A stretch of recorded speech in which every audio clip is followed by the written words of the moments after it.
A very good morning, ladies and gentlemen. Welcome to Dive In 22, both those of you in the room and those of you joining us online around the world. I'm Krishnan Guru-Murthy. I'll be your host for this morning session. For those of you who don't know me, probably the people in foreign parts, I'm a television journalist. I've been on television here for about 30 years. I've been part of the conversation around diversity in the television industry for as long as I've been in it.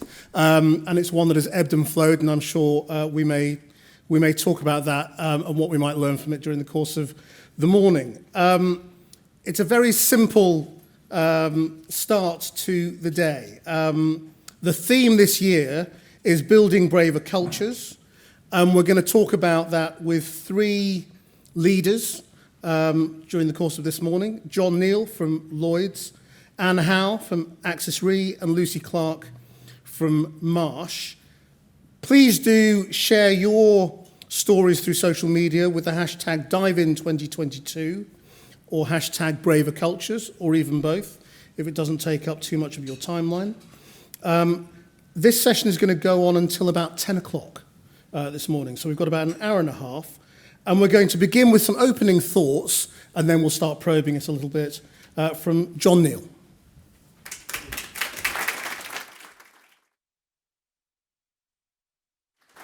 So I'll add my good morning to everyone, and indeed, welcome to Dive In 2022. Can you believe that today marks our 8th Dive In Festival since launching back in 2015? And judging by the programme, it's going to be our biggest and best yet. So I'm not trying to be too starstruck by sharing a stage with Krishnan, who's no doubt waiting to think, what's he say and how can I scrutinise everything he said? But it's great to have you with us, Krishnan, and we're looking forward to a terrific conversation with our panellists in just a moment. So given what I think is a fantastic lineup this morning, present company excluded, I don't really want to speak for too long. I just want to welcome you all and set out exactly why it is that we do things like Dive In. The simple answer is that we're really at a pivotal moment, not just for Lloyd's, but for society in general. If we think about the political dynamics, the economic trends, and our natural environment, they're all in flux at the moment, and people and businesses genuinely need our help. That's the help of our industry to manage life in an incredibly uncertain environment. But with that comes a spotlight, and with that comes scrutiny.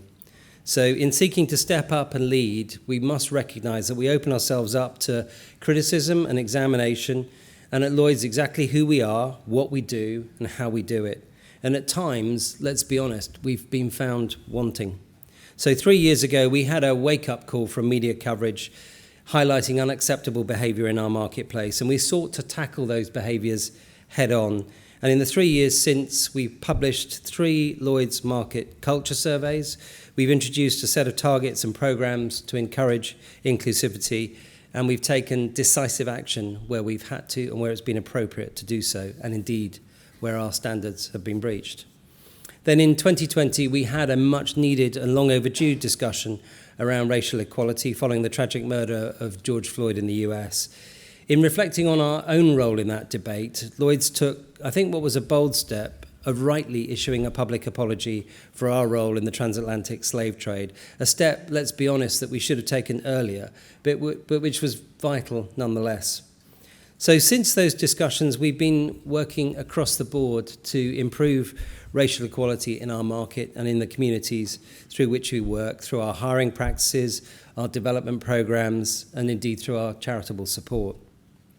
And then finally, in 2020 and 2021, we saw the onset of COVID-19, making it 3 pretty seismic events in 3 years.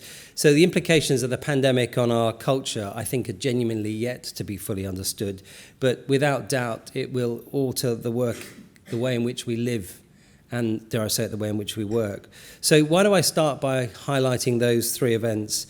Well, it's because a combination of those 3 things means that for those of us sitting here in 2022, whichever country you're watching in today, we're experiencing the most significant moment, I think, in our culture, in the history of our industry, and certainly, dare I say it, at Lloyd's in our 330-year-old history. We're in the spotlight more than ever. but we've also never had such a terrific opportunity to change the way in which we do things. And that's where the bravery point comes in. Doing things the same way we've always done them just won't cut it. And if we fail to get culture right, we'll fail to step up and step into the moment that we've been presented with. So bravery is a belief that when you're faced with challenging times and criticisms, you don't step back until you've figured it out, you step up. So you acknowledge both your strengths and your shortfalls before taking the right and the bold steps towards your end goal, which makes us more resilient, more sustainable, and more inclusive in the way in which we present and represent ourselves. So the strengths at Lloyd's have always been that we're connected, working with many, many different stakeholders all around the world, and that we should, by what we do, support brave decision-making. We're innovative. We pioneer new solutions and ideas to the benefit of our customers. And we're a destination that should draw in the brightest minds and the biggest and best ideas from around the world. So when it comes to culture, we need to harness those unique strengths. So we made good progress, but as ever, there's a lot more to do. So as leaders and organisations, we've got to take the bold steps to help build a culture where everyone can see a place for themselves, from our hiring targets for women in leadership and ethnic minorities, right the way through to our market policies at work and the way in which we encourage global and local social mobility. But ultimately, that responsibility lies with every one of us. Targets, funding, and leadership are all essential components, but in practice, inclusion is an everyday undertaking, driven by everyday actions. How do you welcome someone to your team? How do you conduct an interview? When you go for lunch, how do you give the right opportunities to those people who might want to come out with you, and how you talk to people? It's those everyday interactions that create a culture, and that falls to each and every one of us. So I hope those will be some of the conversations that we'll have in the coming days as we get together to discuss the sort of dogged daily life of building a diverse and inclusive culture. And most importantly, I hope those conversations will lead to some tangible steps and actions that will change our industry's culture for the better and allow us to step up in what I genuinely believe is a pivotal moment for all of us. So we're going to talk through some of those ideas and actions now. So with that, I'm going to hand the microphone back to Krishnan. So thank you for listening, and really, really enjoy everything that you're going to see in Dive In 2022.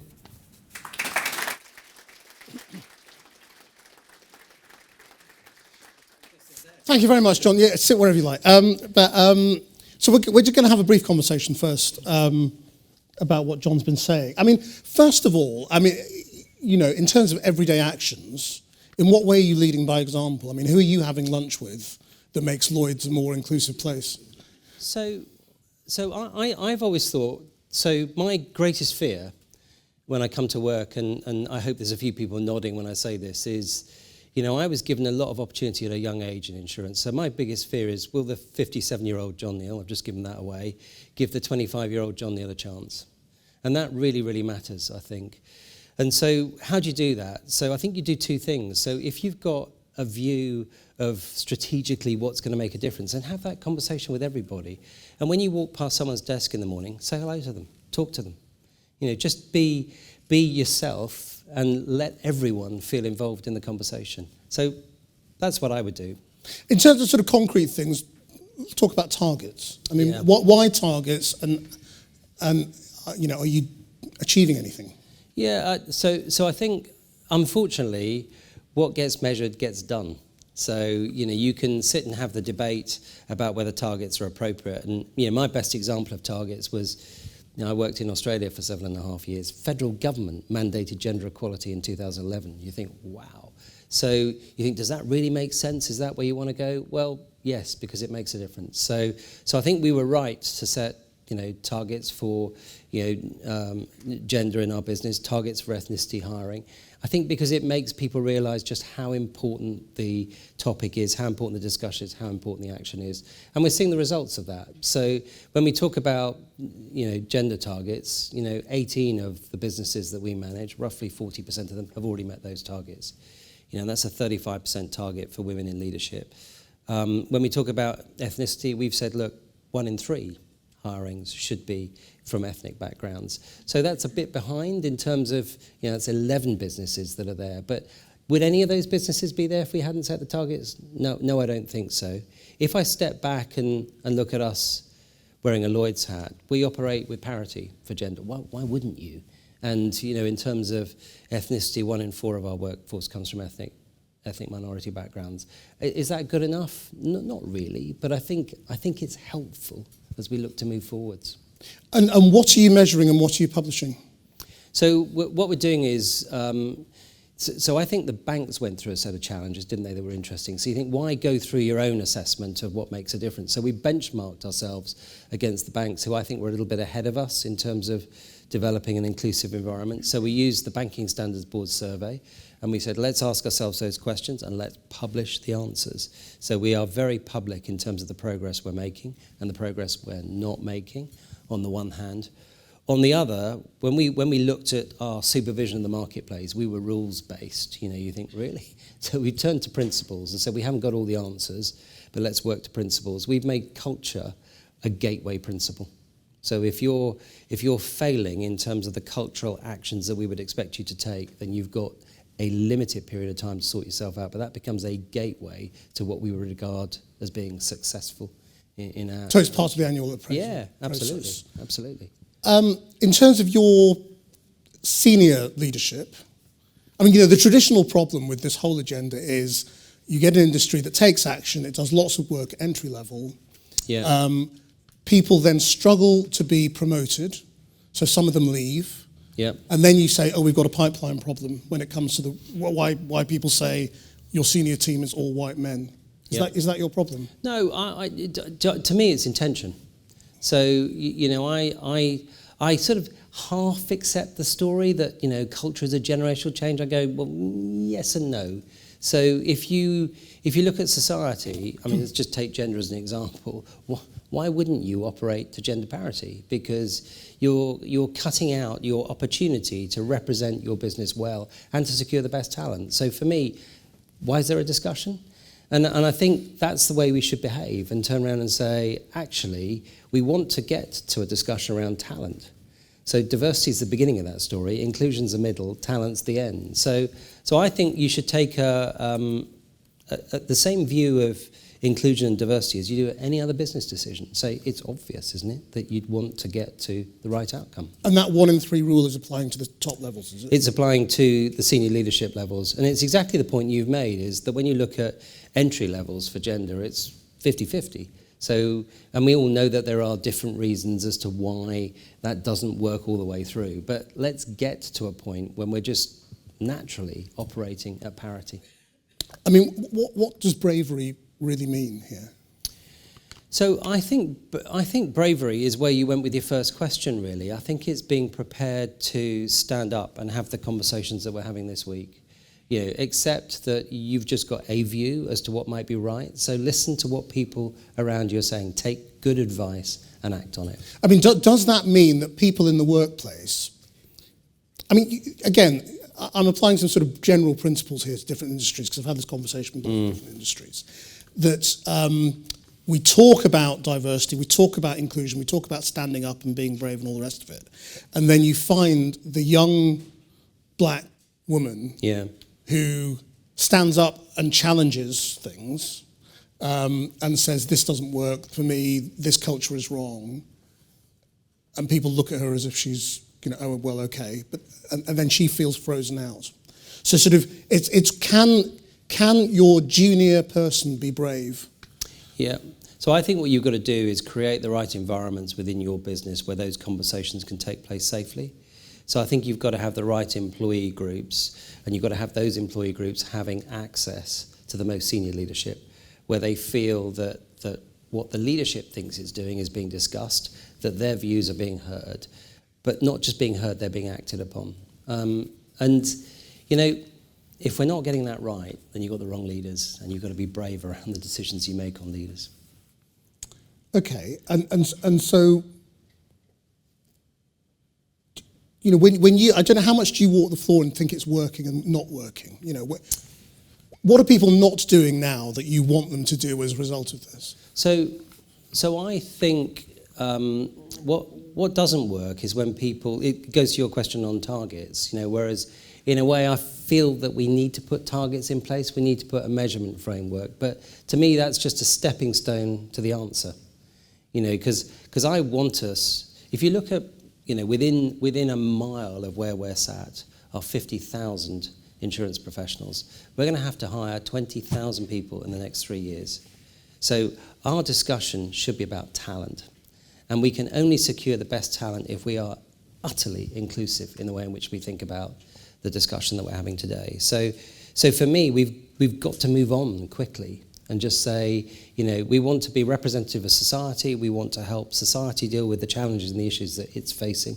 Therefore, by definition, you have to be inclusive. So in a way, the frustration I would have is that we're still having the debate and we still need to set targets, because shouldn't we just be there? Is it a debate?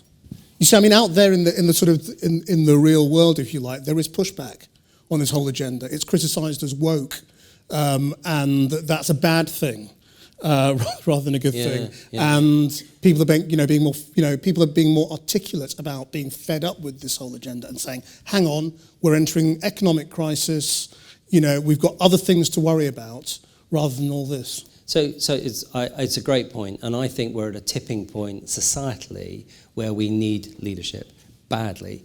So you think of two big debates. I think inclusion is a big debate, climate's the other one. Should we really be talking about climate? We're staring down an energy challenge. Well, actually, yes, we are, but we need to think short and long term about all of our obligations. So I think for us in our industry, it's a step-up moment. It's a leadership position.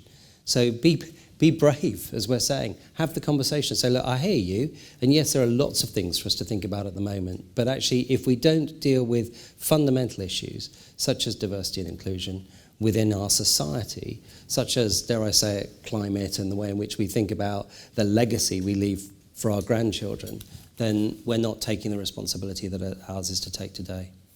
I'm going to turn tables on you, because I'm allowed to ask you a few questions, I think. Sure. So you said in your introductory remarks that you've been in broadcasting and journalism for 30 years. You don't look old enough, by the way. But we tend to focus on our industry and what we need to deal with D&I. What challenges have you seen in your industry around D&I? I think because broadcasting is a presentational thing, it's easy to pretend. Yeah. When I came into television, it was sort of late 80s, early 90s. And the industry is largely populated by people who would regard themselves as small L liberal, progressive. I'm not talking about politics, but people who would regard themselves as the most unracist people in the world. Racism, it didn't compute, and so we tried very hard. I think there was a big push in the 90s to say, hang on, we're not representative, we need to do something. And there was a sense of striving for change.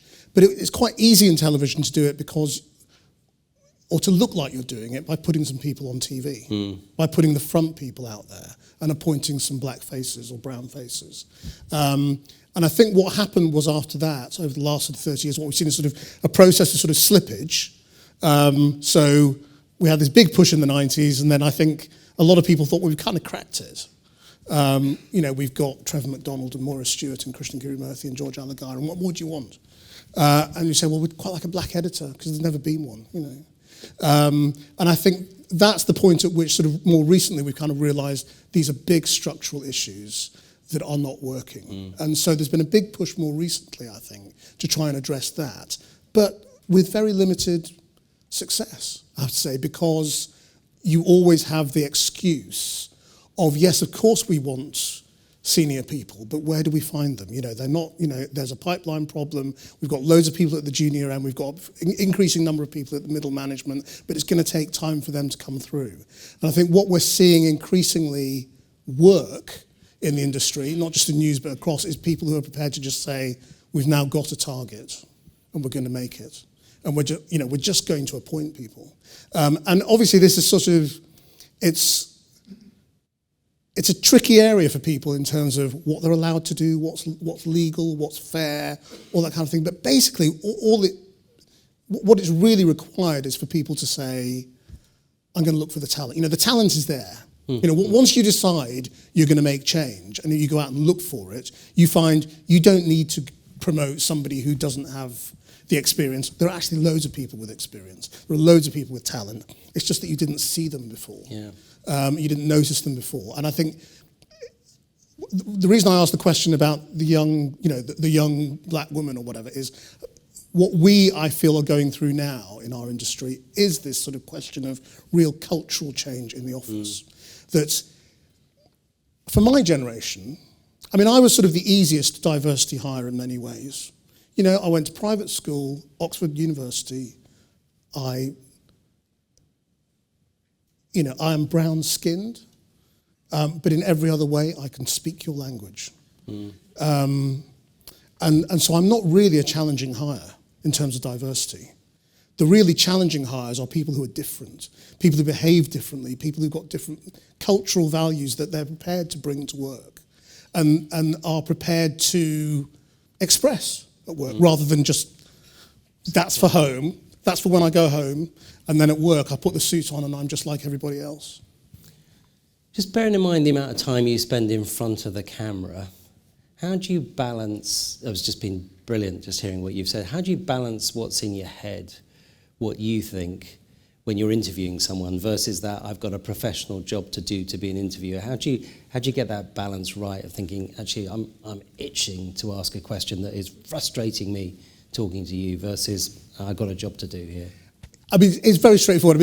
Everyone asks that, but actually the truth is it's not a conversation between me, Krishnan Guru-Murthy, and the minister.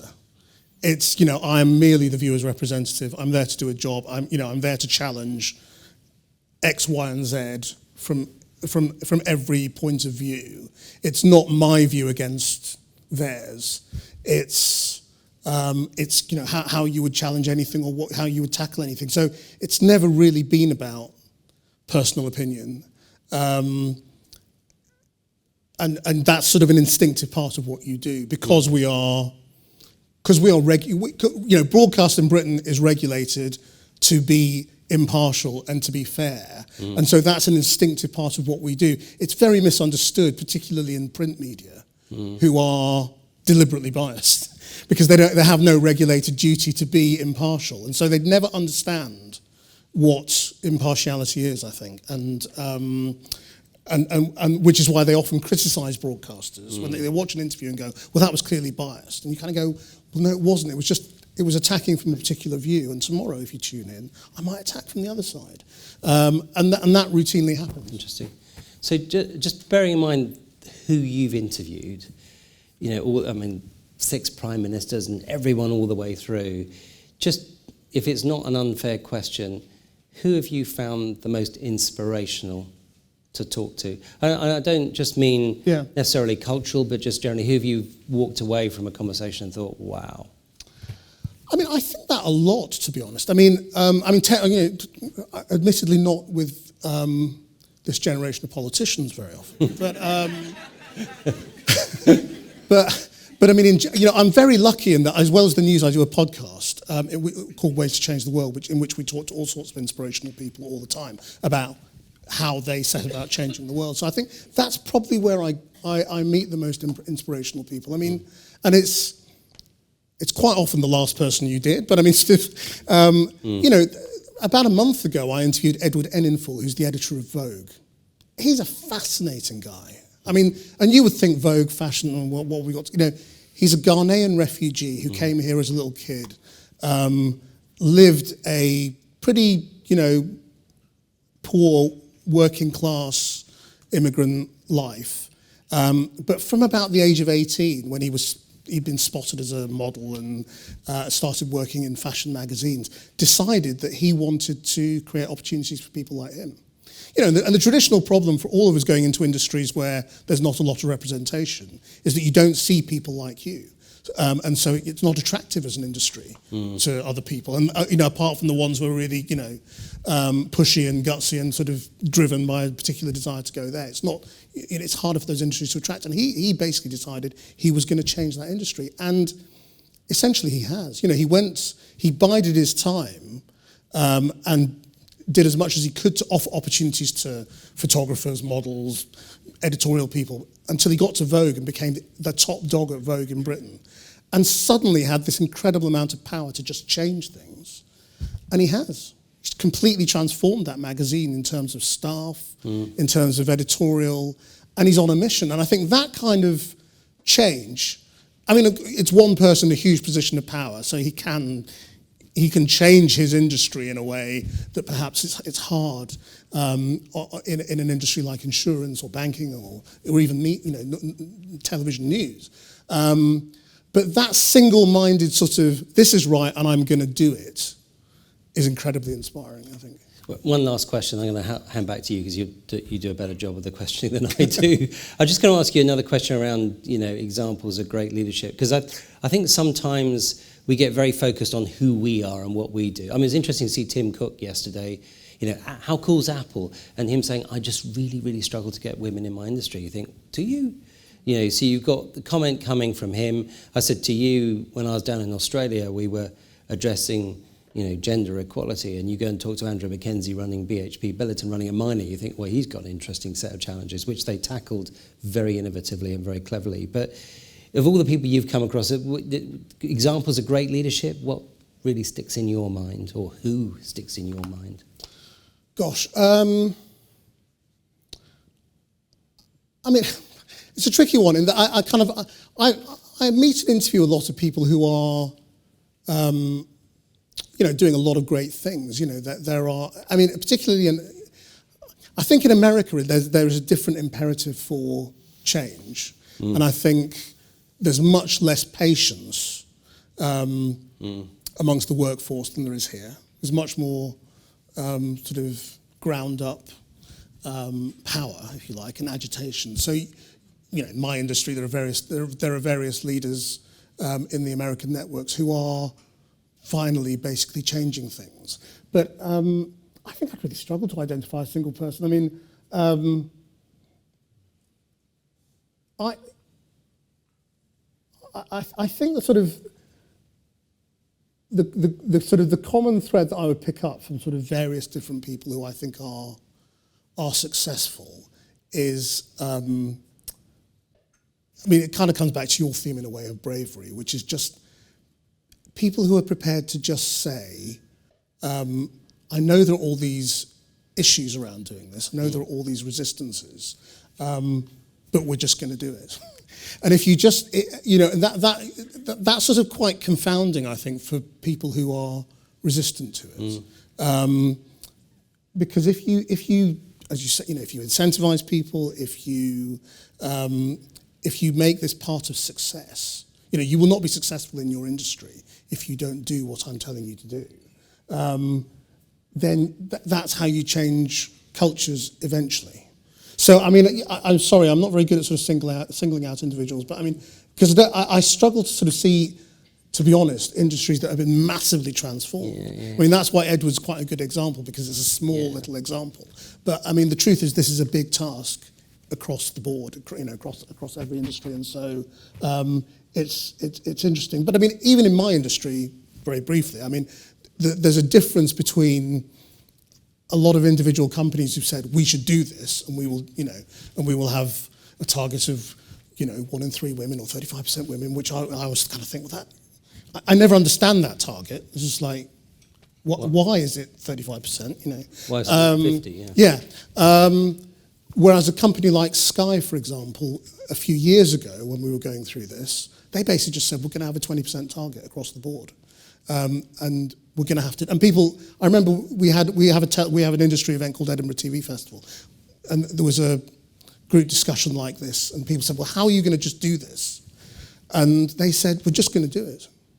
And to greater and less degree, they have. So I think it's that's the leadership you kind of need in any industry. Just do it. I'm going to hand back to you now because okay. I'm not a great interviewer. You've got other people to talk to. So no, that's great. John, stay there. I'll move along. Why don't you move along? So seats. I think we'll bring people up one by one, I think.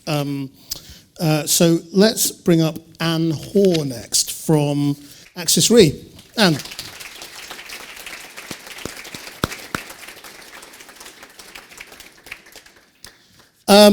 Shall I sit next to you? Yeah, that's great. His questions might be harder. Well, I mean,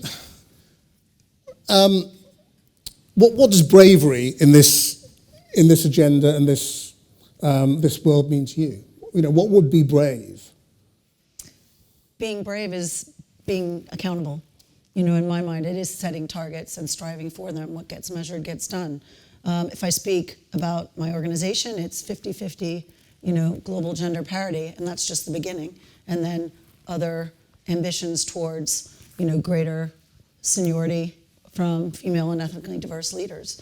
But if I talk about it personally, what bravery means to me is being who you really are and being vulnerable and opening up and sharing your stories, being true to yourself. I was just thinking, while I was listening to both of you, I think if I reflect back almost 30 years when I started this industry, and I think my family might describe me this way, I had a work persona and I had a home persona.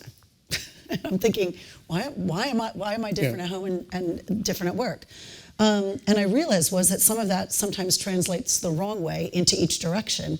And what I've learned, and maybe it's just getting older, is by sharing your stories and being open and honest about what keeps you up at night. There's a lot of complexity in the world. You know, John, you touched on a lot of it. We need each other now more than ever, both at home and at work and in the communities in which we live. So to me, I think it's a great topic, and I think it's a great theme for this event. Do you think women can do that in the workplace at junior levels and not be judged for it as distracted, inadequate, too focused on their family? If you asked me that 20 years ago, I would have said yes. You asked me that today, I think the environment is very different. We've got multiple generations, 4 generations, 5 generations in the workplace. We've got very young people coming in through internships and apprenticeships and working through, and we've got people working well into their 70s now. And so I think that has forced us to be more open-minded. It's forced us to think beyond just global cultural mindsets, and to be much more understanding and adaptive to that environment. So I think women, colleagues of today, are more comfortable speaking up. I think about my own 2 children. They always tell me what I do wrong almost more than I do right. So there seems to be an empowerment in the younger generation, and I think that is translating into more confidence in the workplace. And how do you think you're doing in your business? Not you personally. Well, okay. You personally as well then. As an organization, you know, I think we're making progress. But, you know, I'm one of these sort of high bar achievers. So to me, it's probably not good enough. I try to play a very strong role in my own organization. I sponsor the Women's Employee Resource Group. You know, I take that very seriously, and that's been a tremendous learning for me. What does that do? It's about bringing people together and for a common purpose. But we've got many colleagues on that from allies. So we've got many men in our Women's Employee Resource Group. But it's about finding commonality, sharing differences, learning from each other, creating a safe space, and then actually translating that into business purpose. I mean, it might be worth just, well, maybe we can save it for sort of the panel, but I mean, sort of the whole question of employee networks, I wonder who are they for? Because in the networks that I sometimes get involved in my industry, I find myself thinking, we're not the ones who need to be meeting here. You know, we all kind of agree that things need to change. It's the people who don't come to these sorts of things that need to change. I don't disagree with that. I think that's quite true. These groups are created for employees to be able to have a voice and be heard, share feedback back up to the organization, to the DEI Council, to the board, to management. But it's also an opportunity for those colleagues to educate others. I mean, one of the things I found fascinating, so we've got, 5 different employee resource groups. One of them is LGBTQ+. And I recently had a brave moment at one of my leadership meetings. I had brought 130 people together here in London. And as part of a discussion around the topic, I stood up and shared that I have a transgender child. That's not something I, publicly talk about every day, but that forum within my organization gave me a network of people where I could ask questions in a safe space about things I didn't understand, because I want to connect with my child and be the best person I can be. I also want to make sure for the colleagues that work with me, that they feel safe, and that they can have that free forum. So, I think they've been created. They should be sort of grassroots. I mean, we started as probably 10 or 20 people, and every time I look, it's now 170, it's 180.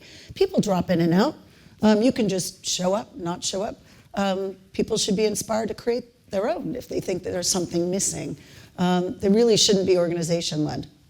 Are there concrete steps that you think organizations can take that enable people to not have the home persona and the work persona?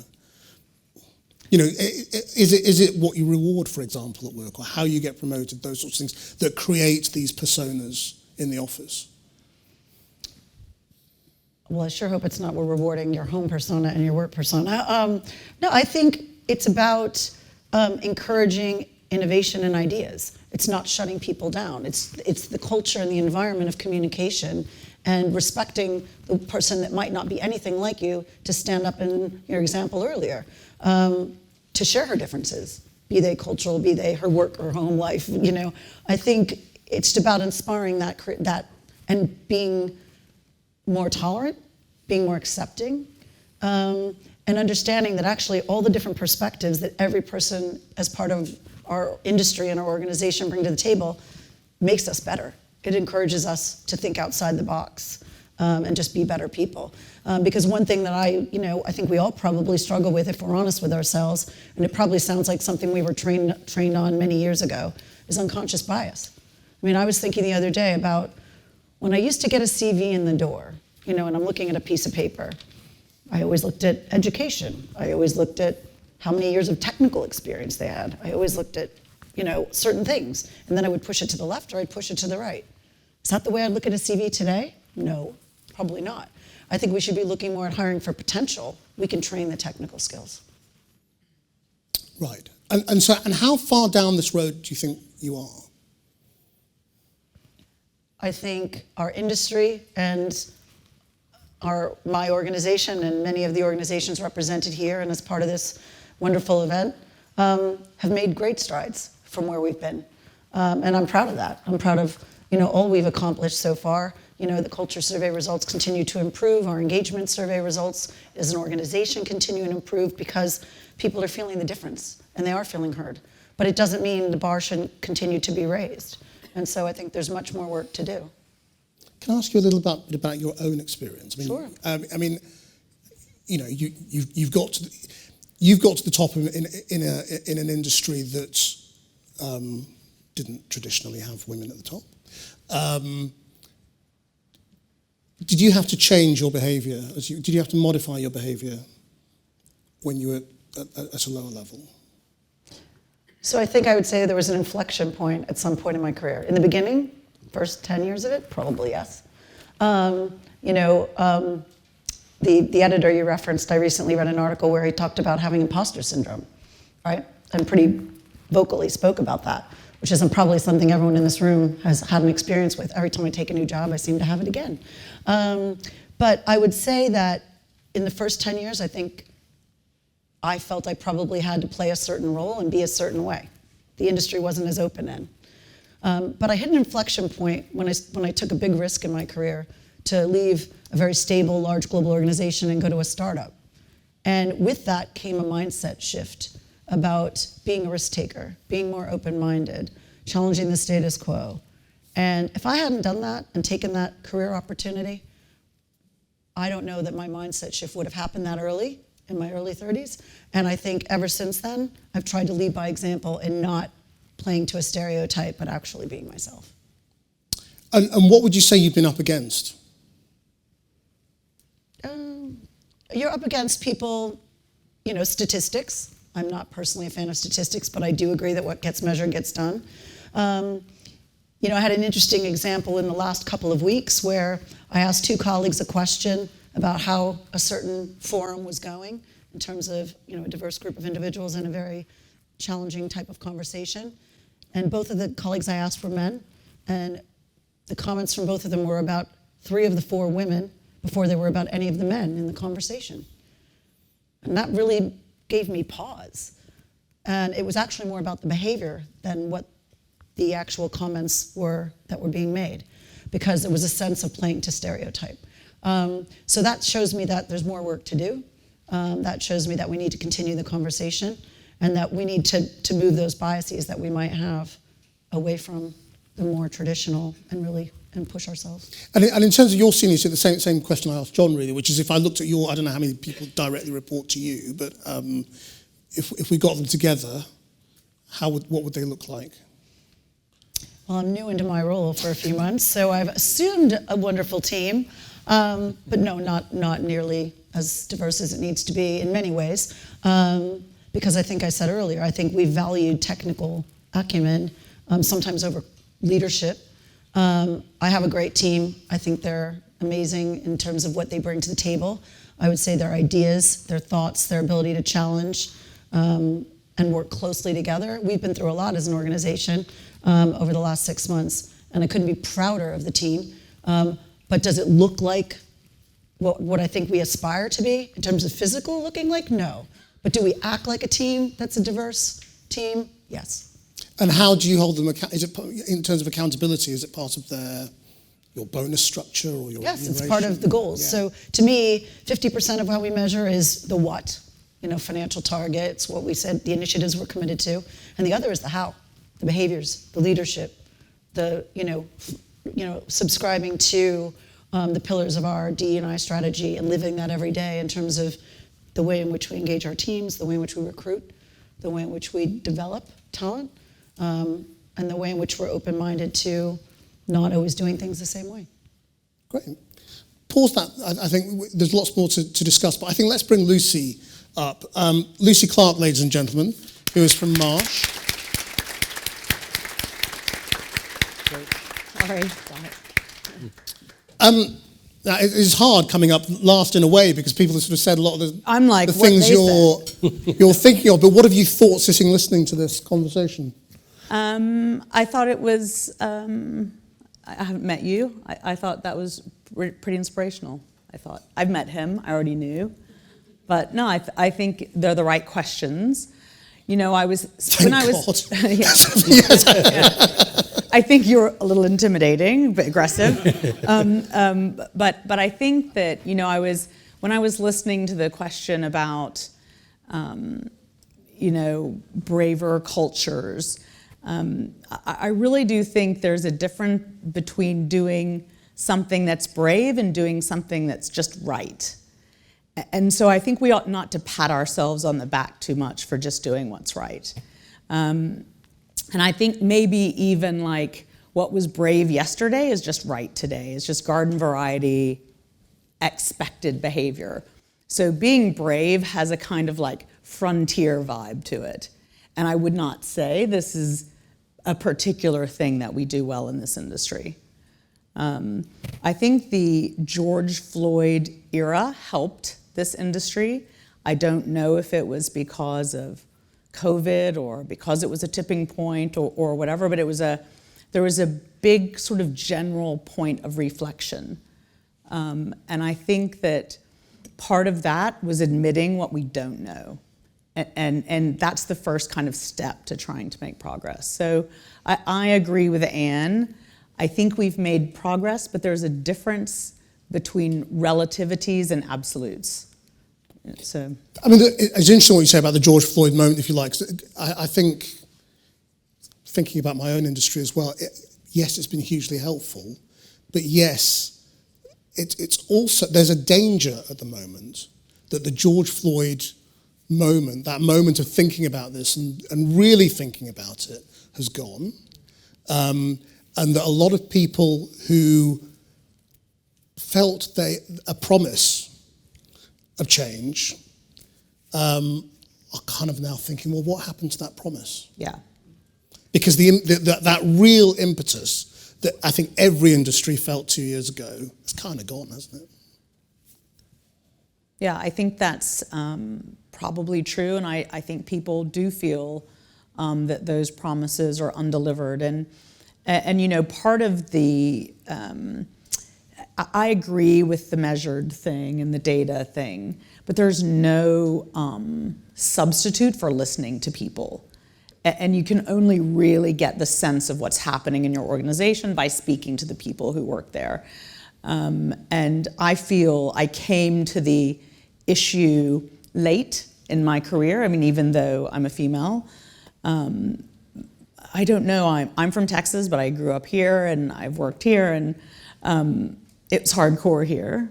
Not now. What do you mean by that? Well, I mean, it was super male, in London market in the 1990s, and one time, you probably don't even remember this, or you panicked now. Okay. But one time we were having dinner, and it was after you guys had done the first culture survey, and we were talking about the culture survey, and John was saying, did you have these experiences? Is this familiar to you, when you were kind of growing up here? And I said, yeah, that sounds familiar to me. And he said, well, why didn't you do anything about it? And I was like, I don't know, why didn't I do anything about it? And so I feel a bit haunted by that.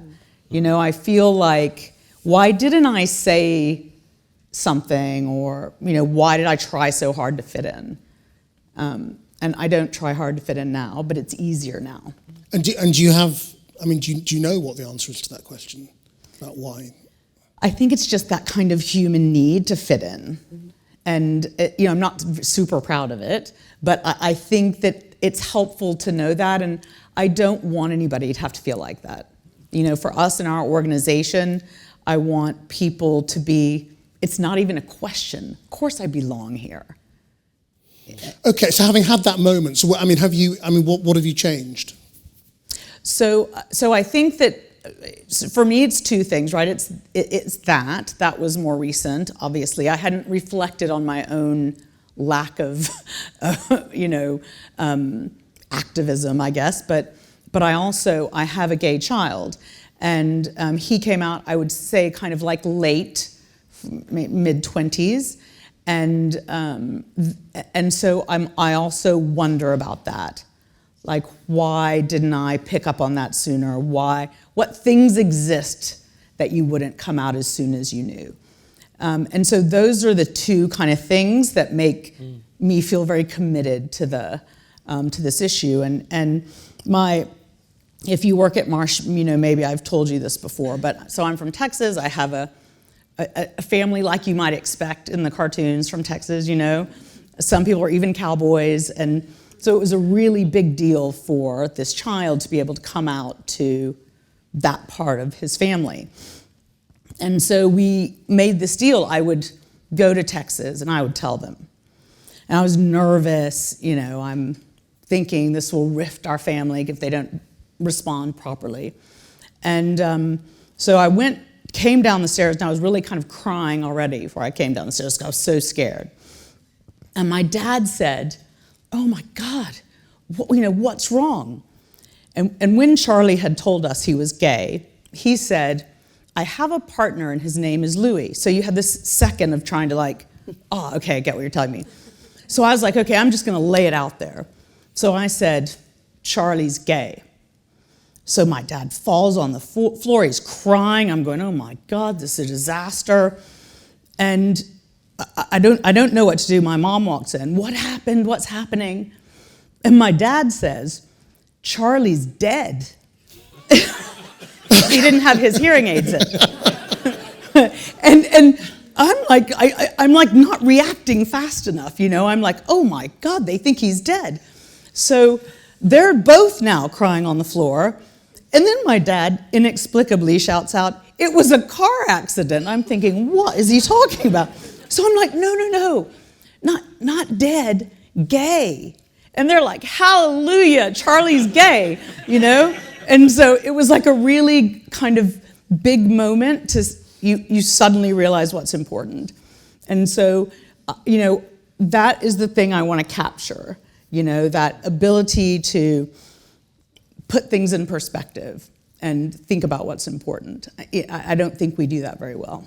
Okay, and maybe we can open this up now. So in terms of workplace culture, how do you bring that kind of openness? How do you transform an industry that has basically been done the same way for a long time by the same kind of workforce? I think you fess up. You know, I think that we often try to, you're really tempted in a forum like this to rattle off a bunch of programs that you have, you know, because we got a bunch of programs.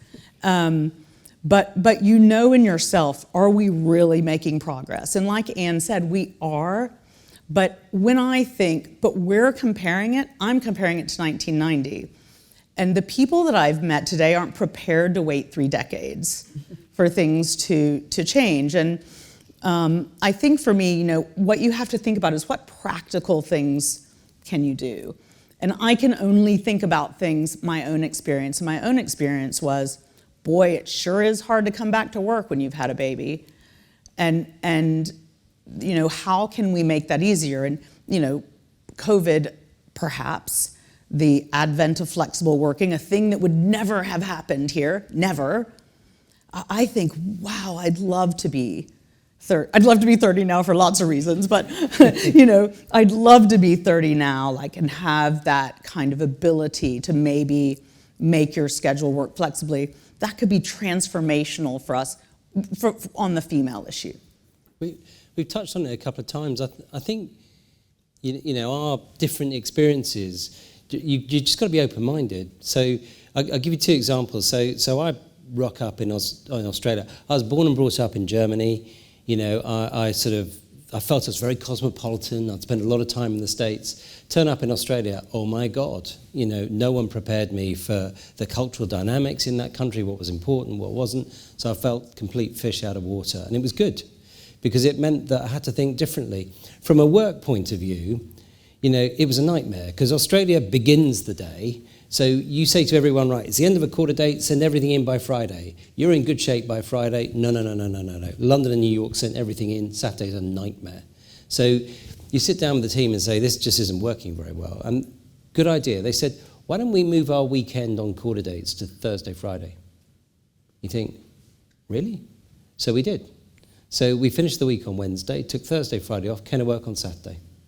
So we worked Saturday, Sunday, all of the week, Saturday, Sunday, took 4 days off. Everyone felt better prepared for the week. They had different time with their family. They could do all sorts of things they didn't normally do.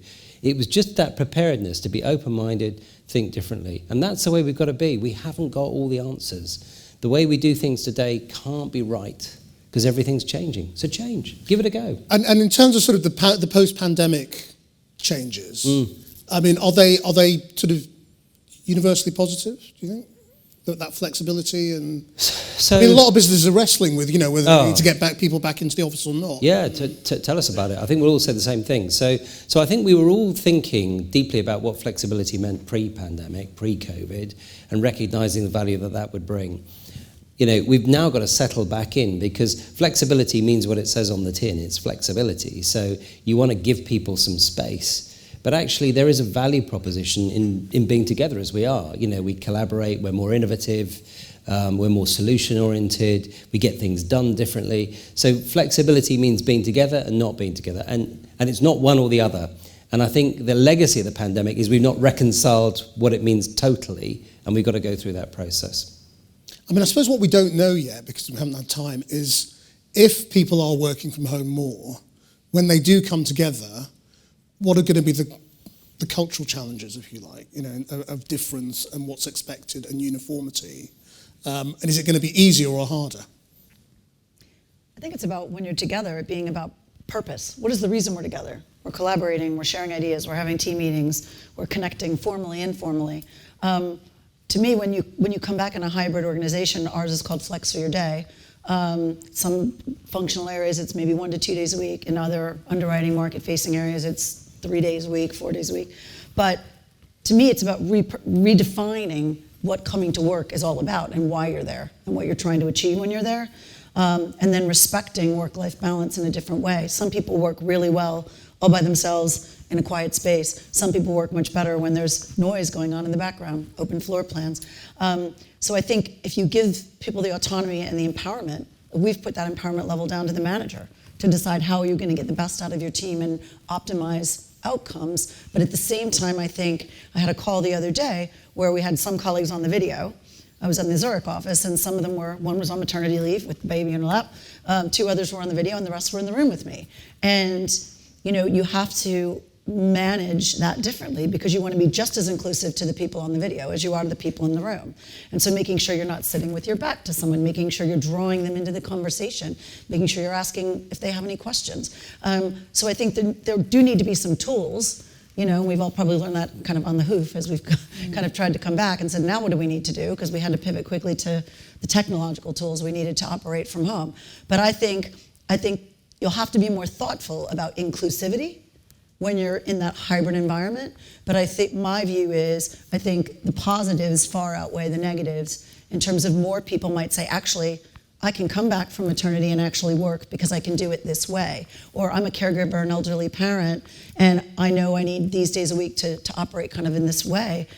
And I think the best companies, the strongest companies that will have a queue of people wanting to join them are those with that employee value proposition that continues to support the positives that have come out of a very difficult and challenging time in our lives. And what difference does it make to having less face-to-face time in terms of spotting the people to promote?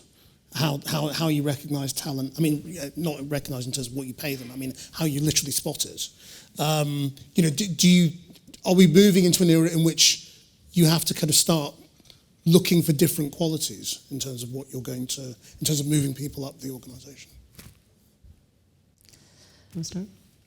I think I think that the truth is it is harder. I think if you have people in the office, it's easier to spot. And so I think we have to recognize that and say, okay, well, so right now there's going to favour men who come in, right, or women who come every day, right? But so I think it's important to say there's a built-in advantage because that's natural. So what are we going to do to put in place something to recognize that? But because I think it would be wrong to say there's no advantage. There is when somebody's sitting in front of you and you can shout and they can help you. But because of what we did, the great leveler of COVID, we've had to call, somebody from Zoom. And so when we were all at home, it was really easy because you could call on anybody. And so I think that we can do it that way as well. I think if you're working exclusively that way, it will be hard. I think videos help, though. I mean, I reflect back on before COVID, and all my one-to-one phone calls with direct reports or whomever, check-ins, were just by phone call. And you can't see the body language, you can't see the mood, you can't tell if something might be going on. And I think it also took some of the formality out of what was very structured calls, because the kids are running behind, the dog's barking, things are happening, I'm getting Amazon packages, whatever it is. But you became, it also showed your vulnerability and it made you more human as a person. So no matter what level you're at, that became very obvious very quickly. And some people coped better than others. But for me, it made me recognize, that I needed to be more attentive in a very different way.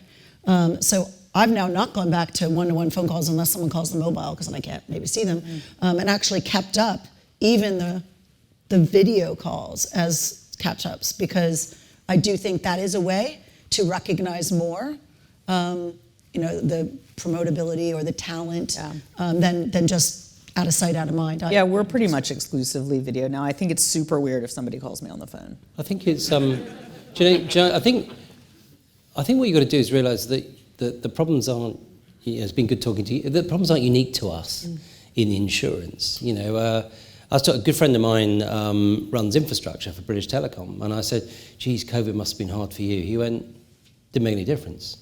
And what do you mean it didn't make any difference? He said, well, like you, we operate with smart technology, so we know what tasks we need to execute, so we know what we need to do this week, this fortnight, this month, this quarter.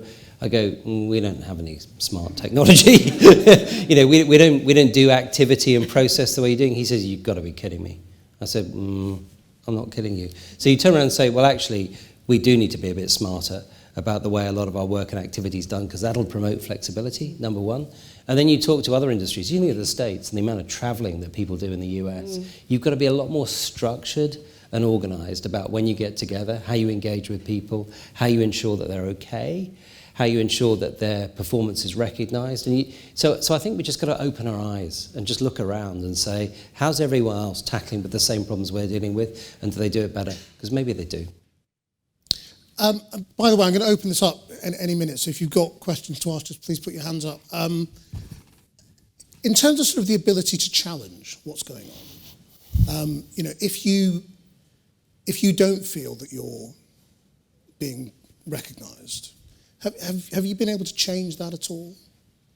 Is it any easier to say, look at me, without being seen as a troublemaker who's just kind of complaining because you haven't been promoted? I think you've got to find the right environment, the right forum, the right person. I think, some conversations are best had one-to-one, and some conversations about what you don't agree with might be right to have in a group. So my only advice would be thoughtful and constructive in how you want to get your message or your point across. I think that's half the battle, and that's why I say sometimes it is about the tools and the training, because not everyone communicates the same way, and not everyone is as adaptive in their own personal style to be able to do that in a way that's going to get a better outcome. That would be my advice. Because obviously some minorities in businesses will shine naturally, and others will be, may have just accepted that they're not going to get recognised, they're not, and sort of be pretty downtrodden. I think that's the most horrible part. That part's one person said to me, the worst feeling is feeling invisible. It's worse than people being mean to me. And that is a terrible feeling, like to not be recognized at all. And so, we have to have managers that spot that and bring those people out. And I think, you asked a good question at the beginning to John about, you have a young black female, she does this, how is she not singled out as a troublemaker?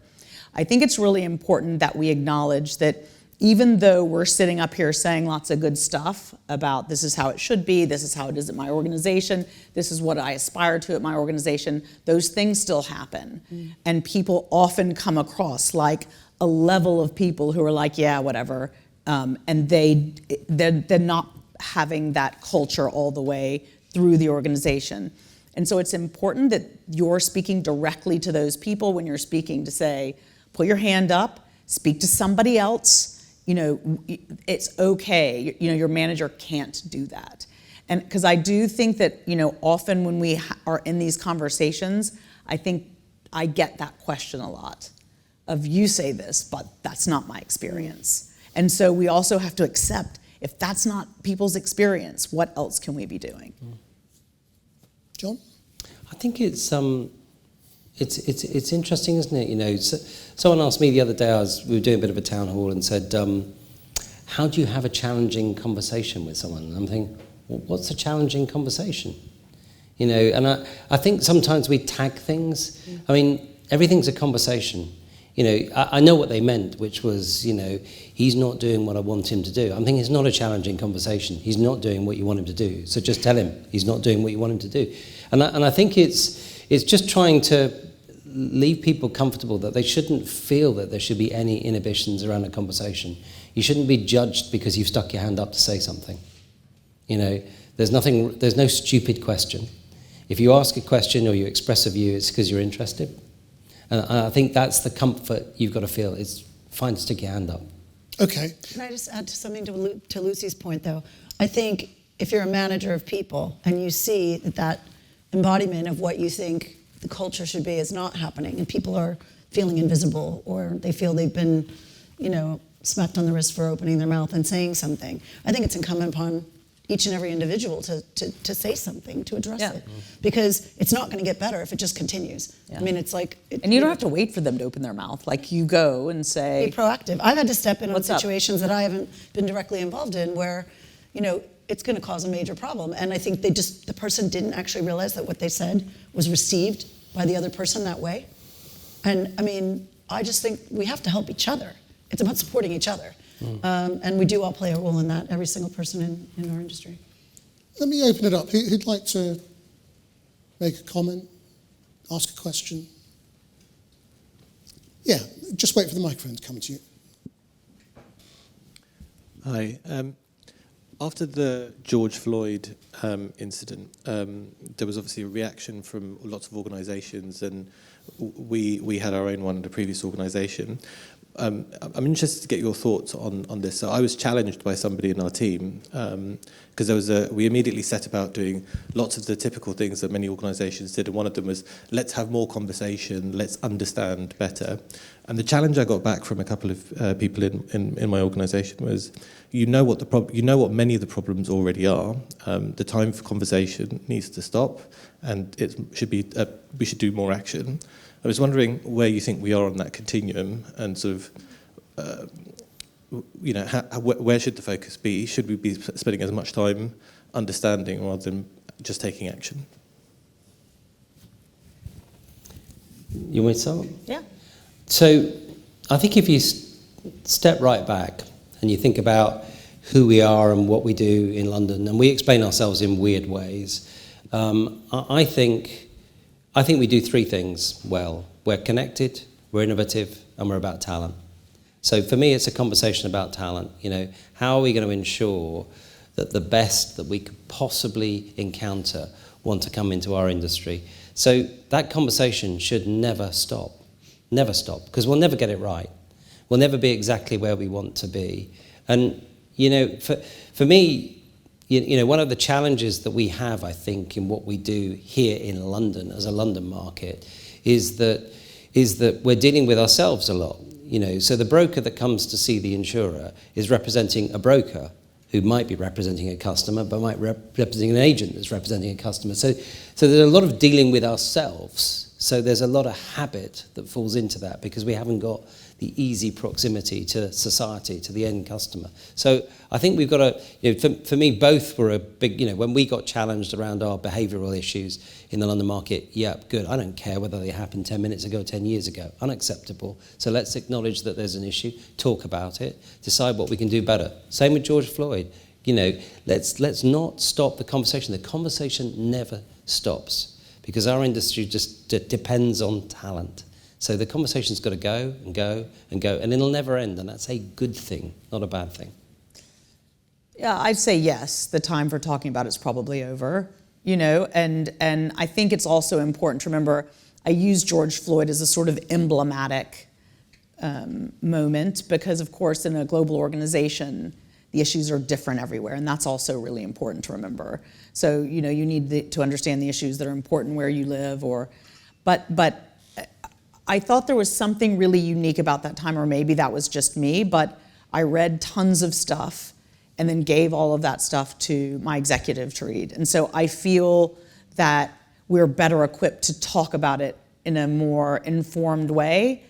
But I think now, it's really time to do stuff. And like John said, it's a talent issue. It's like making this industry attractive to people, going to schools and colleges, and proactively trying to recruit people into the industry. You can imagine from the outside, this doesn't look like an industry that you might join if you're a young black female in London. I agree with everything that's been said. I'll just say two things. One, a tragedy shouldn't inspire change, and there's a lot of that going on. I think that's why the conversation ongoing all the time is important, because there are many examples of that. The other thing I would say, it comes back to our purpose as an industry. We don't necessarily do a great job as an industry. I think we try to do a great job as a company, but in highlighting what our purpose is as insurance and reinsurance, as a business in the world. I mean, we're here to get people back on their feet, businesses back off the ground when tragedy happens. I mean, there's so much going on in the world. It's a pretty scary place. It's certainly not a place I thought I'd be living in. And I think, we need to bring ourselves back to the purpose of our industry is actually, I think, a meaningful one. And that should be an attractive proposition to young people today looking to have, contribute to something meaningful in society. In a very insecure time. Environment. Yeah. What do you think? You asked the question. I think you need to continue. You need to have continued conversations. I think the sentiment that I was getting was yes, and collecting more data and those sorts of things are all necessary. But actually, what are the tangible steps you're taking? So if we have targets, why are we still talking about the gap to those targets and just not making them happen? So I think that was the push that I think we had from organisations. Thank you. Anyone else? And you can ask questions online as well. In fact, we've got one. But yes, at the back. Thank you. John, you mentioned the gender and ethnicity targets that Lloyds have. I feel like that's obviously fantastic, but I feel like often the conversation about other protected characteristics is sort of forgotten. Like disability, sexual orientation hardly ever gets mentioned.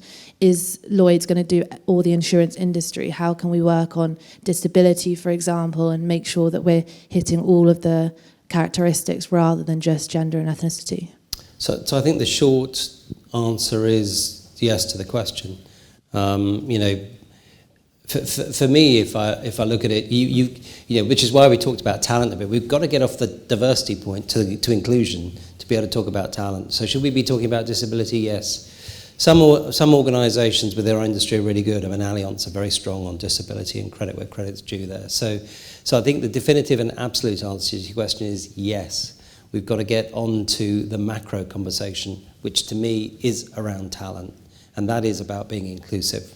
If we think we've got a representation for society, as Anne's saying, and I think we're in one of these unusual points in time where insurance actually matters. Mm-hmm. What's going on in the world means that the products and the services that we provide are really relevant. Then by definition, we need to be representative across the talent pool to ensure that we can serve the needs that society has. So, yes, it should include everyone. Anything to add? No? I would just say it's really ironic, isn't it, that a conversation about inclusion would leave certain groups feeling excluded. So that's a really important point. Mm-hmm. Thanks. There was a hand up here. Yes, gentleman on the end there. Morning. Krishnan, to your earlier point about your background, but to the wider panel as well, is cognitive diversity a sort of ultimate goal, or is there a danger it's a sort of cover-up for lack of representative diversity? Who are you asking? Well, I was thinking back to your earlier points around your background in private school and certain educational background, and then entering in. Well, personally, my view is obviously, there's a danger that you can construct a workforce that looks incredibly diverse, but basically all thinks the same way and comes from the same sort of background or the same sort of thought pool. And really, it's only when you start thinking about, class, culture, country, all those sorts of things that make people different, and to give people the confidence to actually express that at work and to think in a different way, that you actually get diversity of thought. And I don't think it's sort of a competition. I think there's a danger in politics at the moment that diversity of thought gets set up against diversity. In the sort of protected characteristics. Mm-hmm. And people say it's all about the white working class. It's not about, forgetting that most black people in Britain are working class, all those sorts of things. So I think you've got to be careful not to set these things up against each other, in my view. But diversity really means everything. Just here.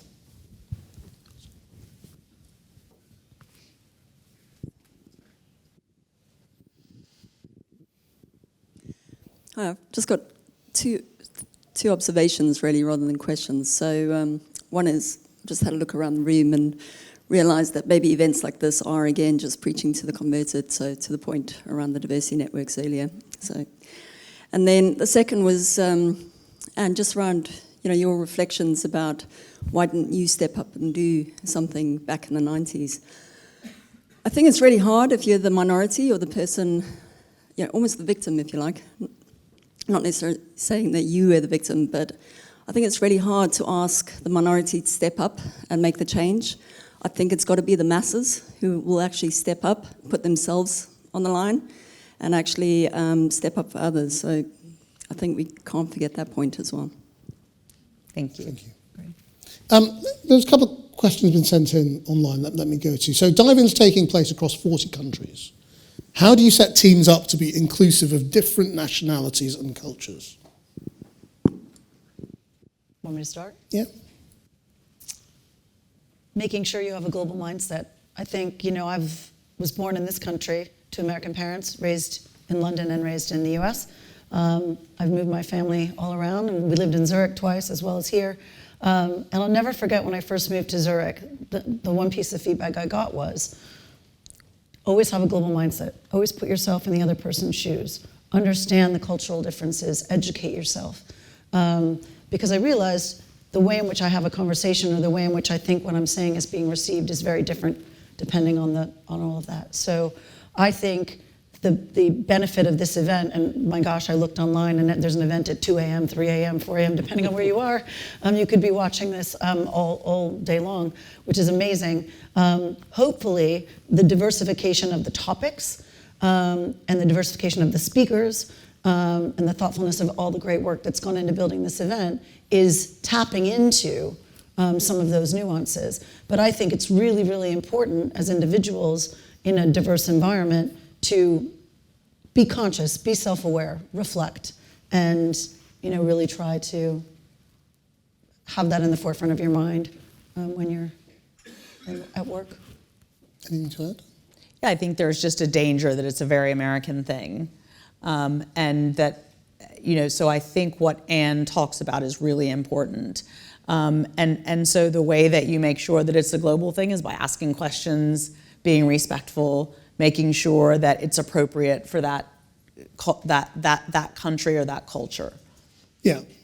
And I mean, do you think you sort of deliberately have to kind of pinpoint the different prejudices in different countries? Yeah. Should you say, in India, you got to look at Hindu-Muslim, You're not having the same conversation in Australia that you're having in the United States. It's, you know what I mean? It's actually almost worse to just generalize. Absolutely. You know what I mean? It's really important to ask the questions and make it nuanced.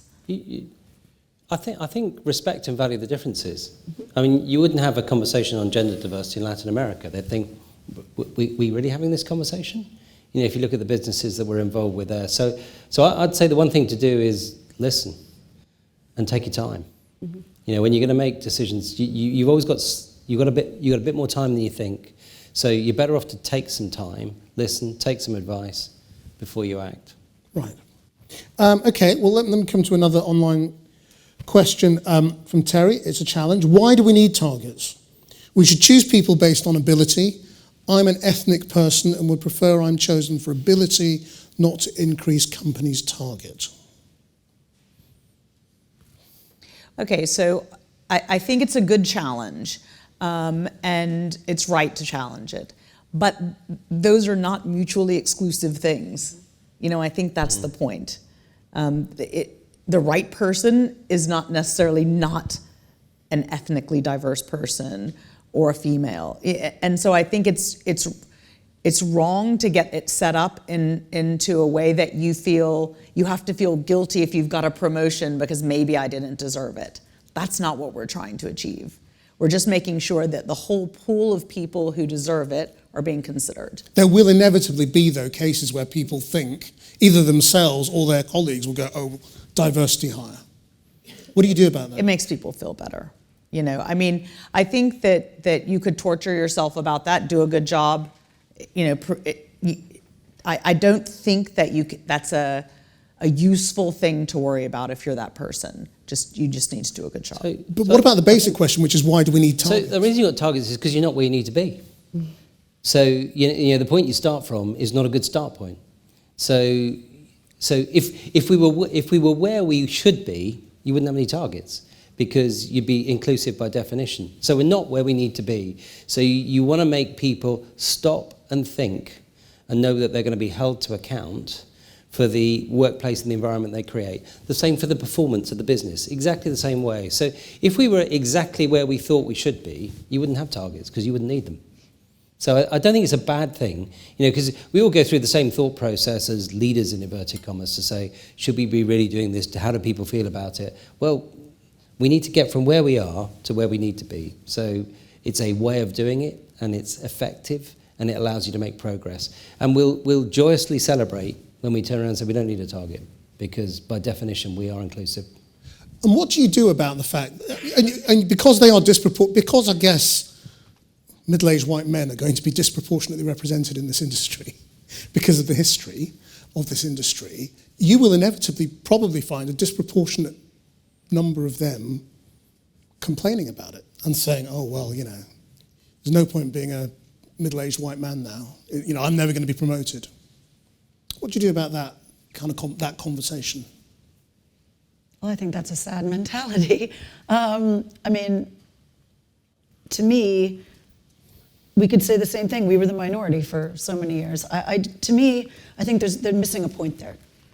We've all got a talent to bring to the table, different strengths and characteristics. We should be focusing on how we can bring that value to our organizations, to our industry, to have a meaningful impact.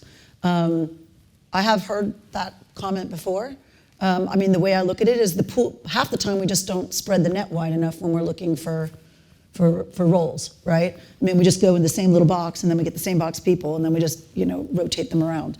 I think people should trust in their organizations that when you're looking at diverse slates for candidates, the way I would look at it is I look at anybody and everybody. If I don't think the net's wide enough, we'll go further out for different skills, and then it's about the right person for the job. And if it comes down to two, and one's a diverse candidate and one's not, that might have a leaning. But it doesn't play a role in the selection process further down, other than making sure the net is broad enough. But I don't know if you guys feel differently about that. I just think your aspiration at the end of it all has to be for everybody to think they work in a place that's fair. Yeah. And they trust their leadership to make fair decisions. And you only earn that trust by doing that. So, I think if the white middle-aged bloke said that, that's all right, because at least he's talking about it. What worries me most is when the conversation's not taking place. If the conversation's taking place, this doesn't feel right, this doesn't feel fair, then that's good, because you can have the conversation, say, why are you saying that? Why do you feel that? What can we do? Perfect. The worst problem we have is the conversation not taking place. That's where the problem is. Anyone else in the room? Yes. Thank you very much, Krishnan. My question's for you, if you don't mind. Put that iPad down. We have an event, as you know, here, which is, as described earlier, is 40 countries, tens of thousands of people, 200 and something events. I've lost track. 150. Go with the 200. I'm a broker. But and I don't know. You possibly do, whether such things exist in other sectors or industries. I don't think they do too often. And we've heard that there's been improvements, but we need to do more, so we all recognise that. But my question to you is, you have a window on so many industries and sectors. So what would you advise us to do in insurance? Gosh, well, I think I was sort of hinting at it before, and everything I'm hearing from your leaders sort of tells me that that's kind of the mindset, which is there's a real danger, I think, that the last two, and this is not this is across all industries, that there was a promise made a couple of years ago, and that it could slip away quite easily,